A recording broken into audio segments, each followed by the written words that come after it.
네, 이어서 가볼까요? 같은 페이지 145쪽 개념 코드 4 절대값과 함수의 그래프 마지막 내용 그리고 이 함수 단원의 마지막 개념을 하고 있습니다. 4번 앞 강의에서 설명했던 대로 요 식을 볼게요. y는 f 절대값 x의 그래프입니다. 뭐라고 설명을 드렸죠? xm만 골라서 절대값을 씌워준 그래프. 이 그래프는 원래 함수, 절대값이 없는 원래 함수의 그래프와 비교했을 때 어떤 모양이 될 것이냐? 읽어볼게요, 먼저. y는 fx의 그래프에, 그러니까 원래 함수의 그래프에 y축 오른쪽 부분, 그러니까 여기 원래 함수가 이렇게 그려져 있다 그러면 여기서 어느 부분? 네, 오른쪽 부분 여기. 오른쪽 부분을 뭐해서 y축에 대칭 이동을 시킨 모양이다. 자, 그러면 그래서 이렇게 됐잖아요, 지금. 아, 그래프가 이렇게 바뀌어 버린다 이거예요. x에다가만 골라서 절대값을 해주면 그 특징이 뭐다? 이렇게 생각하면 됩니다. 어떻게 기억을 하면 되느냐? y축 왼쪽에 있는 부분 지워버려라. 없다고 생각해라, 원래 함수에서. 그러면 x에만 절대값 해준 그래프는 일단은 여기만 남는 거잖아요. 왼쪽을 지워버렸으니까. 그럼 요걸 데칼코마니. 쉽게 얘기해서 데칼코마니에서 반대편으로 대칭 모양을 이렇게 찍어주면 된다 이겁니다. 즉, 요 부분이 뒤집혀서 이렇게 복사해서 반대편에 그려졌다라고 생각을 하면 된다 이겁니다. 되셨습니까? 그럼 얘 이렇게 된 함수, 이 함수의 그래프는 공통적으로 지금 좌우 대칭이잖아요. 좌우 모양이 똑같은 거 아닙니까? y축을 기준으로 똑같기 때문에 얘가 뭐 그래프 모양이 y축 대칭 모양입니다. y축 대칭 모양. 즉 이런 y축 그래프가 y축 대칭 모양인 함수를 우리가 뭐라고 불렀다? 우함수라고 불렀다. 이런 특징이 있다는 겁니다. 그럼 이거 왜 이렇게 되느냐? 자, 볼게요. 자, y는 절대값 y는 f 절대값 x 이렇게 그래프가 되었다는 얘기죠. 자, 그렇다면 우리는 절대값을 처리해주는 기본 원칙을 생각해 봅시다. 뭐예요? 이 x가 양수나 0이면 그냥 절대값이 나오고, 즉 x가 0 이상일 때 이거를 그래프로 따지면 그래프에서 보면은 y축 어느 쪽입니까? 오른쪽이죠.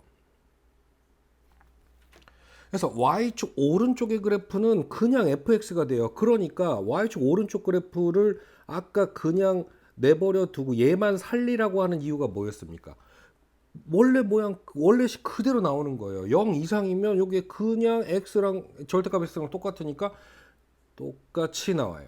자, 그런데 x가 음수이면 뭐 마이너스 1, 마이너스 이런 걸 대입을 하면은 이건 음수니까 마이너스 붙여서 x가 0 미만일 때, 즉 그래프로 따질 때는 y축 어느 쪽입니까? 왼쪽이죠. 그러니까 그래프가 식이 달라졌지 않습니까? 그러니까 그래프도 달라지는 거죠. 그래서 아까 요걸 지우고 요걸 대칭 이동을 해서 데칼코마니로 이런 식으로 그려라라고 한 건데, 그럼 얘가 왜 대칭이 되느냐를 이해를 하면 이제 이 그래프의 특징은 다 이해한 겁니다.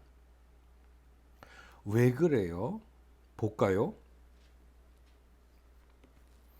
아니, f에다가 그 음수를 몇 개를 대입을 해보자고요.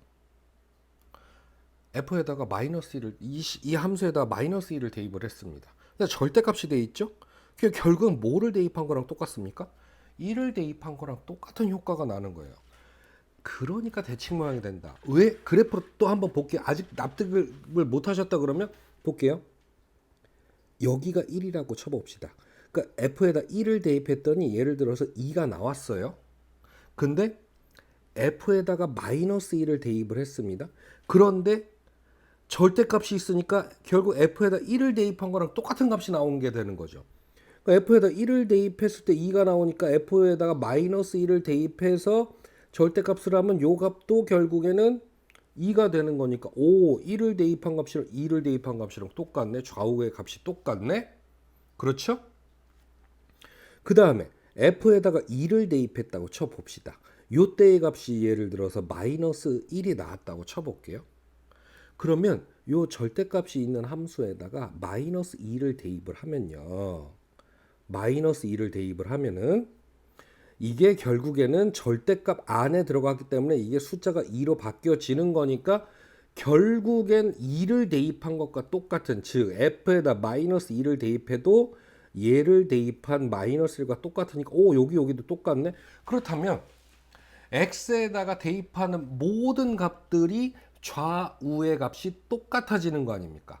그러니까 Y축 오른쪽 그래프의 모양이 대칭 이동해서 왼쪽에도 똑같은 모양으로 그려지는 이런 그래프가 나올 수밖에 없는 거죠. 원리 이해 가셨습니까? 예, 요 개념으로 그래프를 빨리빨리 그려주면 됩니다. 자, 예를 들어서 해볼게요. 자, y는 절대값 x의 전체 제곱 마이너스 2 절대값 x의 그래프. x에만 딱딱 이렇게 절대값이 있는 거죠. 그럼 요것도 먼저 뭘 해봅니까? 원래 그래프를 그려보자. 이 그래프는 우리가 쉽게 그릴 수 있어요. 어떻게? 0,0, 2,0을 지나고 꼭지점은 뭐 요 정도 암산 되시죠. 1, 마이너스 1을 지나는 이런 그래프가 된다라는 걸 알 수 있는데 원래 함수가 이렇다는 거고요. 거기다 이제 x에다가만 절대값을 씌우면 어떻게 하라고요? y축 오른쪽만 남겨놓고 요거 지우라고 말씀을 드렸습니다. 그리고 얘를 y축 대칭인에서 데칼코마니 요렇게 이렇게 그려진다 이겁니다. 되셨죠? 그래서 얘의 그래프는 지금 이렇게 돼서 꼭지점이 1, 마이너스 1이면 여기 마이너스 1도 똑같이 마이너스 1, 얘랑 똑같은 높이로 이렇게 그려지니까 요렇게 요런 식으로 뭐 봉우리를 뒤집어 놓은 모양이라고 할 수가 있겠나요? 이런 그래프가 그려진다는 겁니다. 지금 그래서 절대값이 들어가서 식이 어떻게 범위별로 부호별로 처리가 되는지를 이해하면 빠르고 쉽게 그릴 수 있다 이거죠. 네, 요거를 그러면 우리가 우직하게도 한번 이렇게 해볼게요. 우직하게 이렇게. 자, 그렇다면 절대값을 처리해주는 기준은 뭐예요? 이 안에 있는 식이 있나 값이 양수인지 음수인지를 구분을 해야 된다는 거 아닙니까? 그래서 이렇게 우리가 중학교 때부터 배운 절대값을 처리해주는 기본 스타일대로 x가 0 이상일 경우에는 요게 절대값 안에 있는 x가 0 이상일 경우에는 그냥 이게 양수니까 절대값 그냥 없애고 이렇게 해주면 되겠죠. 응? 그 다음에 x가 음수일 경우에는 절대값 x가 마이너스 x로 나오기 때문에 그렇다면 마이너스 x의 전체 제곱 마이너스 x 이렇게 되니까 요건 제곱하면 그대로 x제곱 요거 마이너스가 플러스 이렇게 됩니다. 자, 그렇다면 범위별로 식이 두 개가 나왔으니까 그려볼게요. 0 이상인 범위에서는, 즉 여기의 범위에서만 그리면 요 그래프만 그리면 됩니다. 0부터 요쪽까지는 요거 그래프 그리면 돼요. 그러면 어떻게? 0,0 지나고 2,0 지나면서 꼭지점은 1, 마이너스 1 이렇게 그려주면 되는 거예요. 이렇게. 그쵸? 그럼 얘는요. 인수분해 뭐 다 되시겠지만 이렇게 해놓으면 얘는 x축이래. y축 왼쪽에는요. 요걸 그려주면 되는 거예요. 자, 그런데 얘는 x축하고 교점이 인수분해 돼 있죠. 0,0하고 마이너스 2,0이면서 꼭지점은 마이너스 1, 마이너스 1이니까 요렇게 되고 사실은 요게 뻥 뚫려 있지만 연결이 돼서 요렇게 딱 연결 딱 이어지는 이렇게. 즉 우리가 우직하고 정석적인 방법으로도 이렇게 하면 다 나옵니다. 그런데 효율적이고 빠르게 그래프를 그리기 위해서는 그 절대값의 특징을 한 번 더 생각을 해서 그래프의 모양을 요렇게 빠르게 그릴 수 있는 방법까지 체득하고 있어야 된다. 그리고 절대값이 들어가는 함수의 문제는 대단히 자주 나오기 때문에 이 단원에서 배웠던 내용을 확실하게 소화를 시키고 그러면 매번 접할 때마다 많은 도움이 될 것이다 라고 말씀을 드릴 수 있겠습니다. 이렇게 해서요 함수 단원 있죠, 소단원 6단원이 마무리가 됐고요. 문제 잘 풀고 정리하시고 다음 단원 유리식과 유리함수 강의로 다시 찾아뵙도록 하겠습니다. 수고하셨습니다.